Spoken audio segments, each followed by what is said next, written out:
of Kevo Station, which is in the native Sámi community. So the Kevo Station was founded in 1950s. At the time they started building the station, there was no road from Finland to Utsjoki, to the municipality.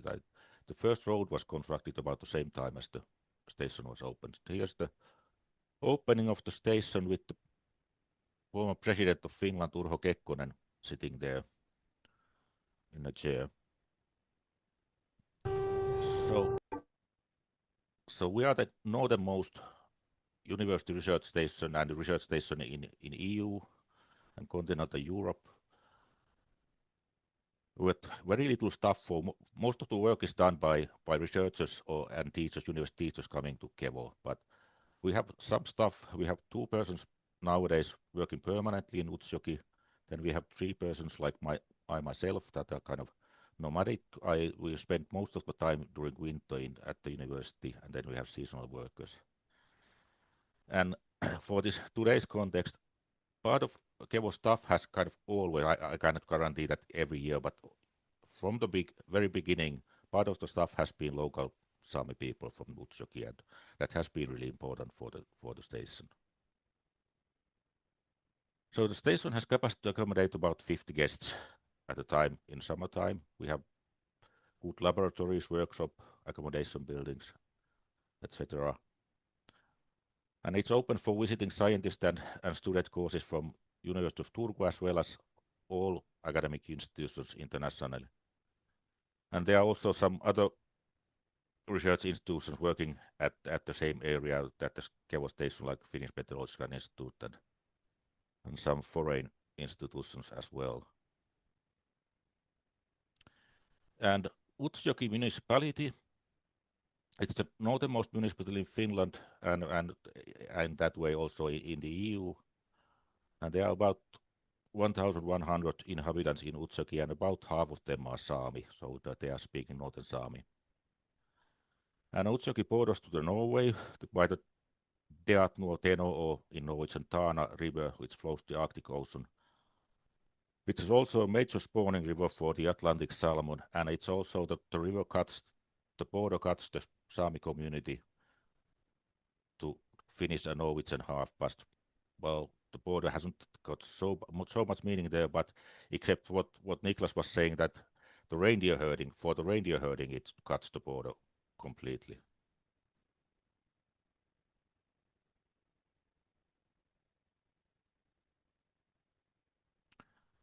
And traditionally, reindeer herding and fishing have been the kind of major livelihoods in Utsjoki area. Nowadays, tourism and the border trade with Norway are important for the local economies. Also, many people in Utsjoki, or in many families, at least one person works on the Norwegian side of the border. And it's also should be noted that about 80% of the land area in Utsjoki is under some kind of level of nature protection. So that's the highest percentage in Finland with protected areas. And the Kevo Station cooperates. We are part of the community there, so we have from the very beginning we have been part of this surrounding community, and in the case of Utsjoki, that community happens to be Sámi community. So it's kind of just natural for us to work with this community and be part of that community. But of course, there are some occasions where you really have to remember that it is an indigenous community, and we are working on their lands. We are working in the Sámi homeland. And for example, priority of the local traditional livelihoods against other land uses and so on. And the founder of Kevo Station, Professor Paavo Kallio, wanted from the very beginning that the research station and the research done there benefits the local people, and also that the station is active part of the community. Here we have a photograph of a local Sámi, Anunti Laiti and Paavo Kallio in 1959, talking with each other. So, for example, about these studies that have been, there have been studies on reindeer, of course, salmon, cloudberry, angelica, and these kind of things that are used by the local community and important for the local community. Then we have a lot of cooperation with the local schools. There are school classes visiting the station, which is part of the education that Niklas was saying, that we introduce these local kids to the research done in there, and so that the research is something that they can be done thinking about in the future. We also hold open house events yearly for the local community. And Utsjoki is actually, it's one of the largest roadless wilderness areas in the whole Europe nowadays. But what for most of us is roadless wilderness is in fact a part of cultural habitat and working place for these local people. They herd their reindeer there, they fish, hunt big berries and so on in this landscape.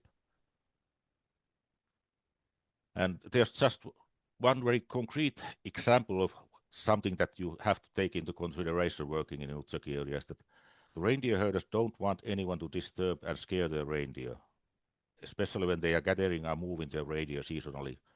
So at these times, it's important for us to know when and where it is safe to work without disturbing their work. And this is also important so that we have good connections with these communities.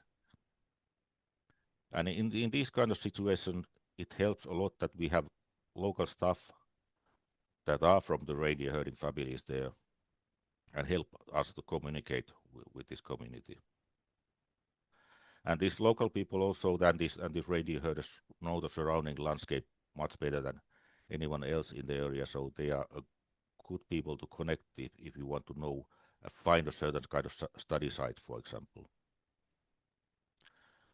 And for the visiting scientist in these matters, I think the best way to deal is to contact us.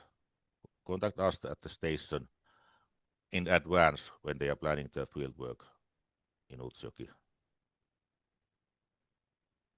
And I was asked to tell something about permitting issues. Most of the land in northern Lapland is state-owned, and in Utsjoki more than 90% of the land is state-owned. It's managed by Metsähallitus, which is this state-owned enterprise that manages state-owned land as well as all the protected areas. And all research permits and permits for other activities on the state-owned land will be applied from Metsähallitus.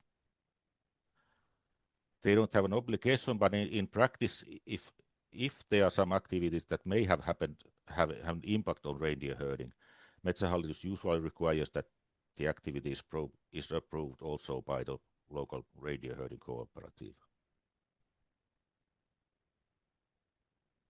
But then on the other hand, Finland has not ratified the ILO Convention 169 of this Indigenous People Convention, so there is no legal requirement for the approval of Sámi community for these research activities.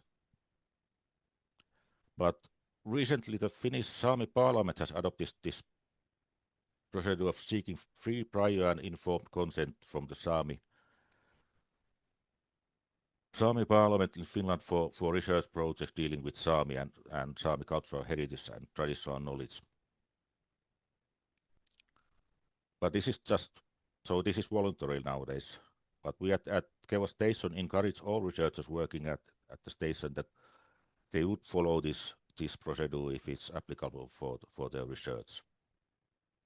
And also for the research permits, I advise the researchers to contact us at the station when they are planning their work, because these permits get some bureaucracy and time to get these permits. And Niklas was telling most of all about Swedish and Norwegian Sámi reindeer herding and reindeer herding areas.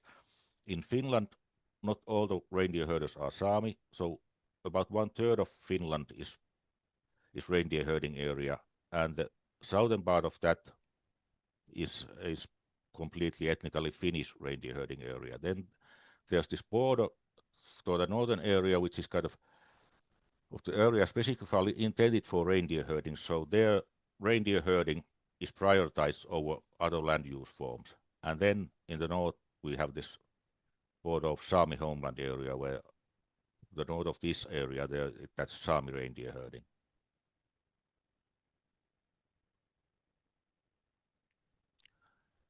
And last year, the University of Turku is running Kevo Research Station, and the municipality of Utsjoki and Finnish Sámi Parliament signed a cooperation agreement, where the goal is to examine the central themes related to biodiversity and changes occurring in the Arctic region. And there's a mutual commitment to long-term cooperation and development of the partnership through research education projects focused on development and social impact.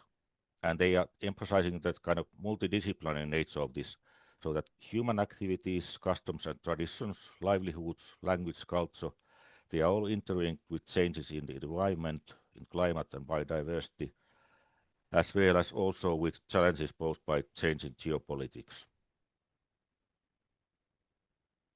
So some very important areas where both the local people and the research is interested in, for example, what happens with climate change and reindeer. They both have an impact on each other.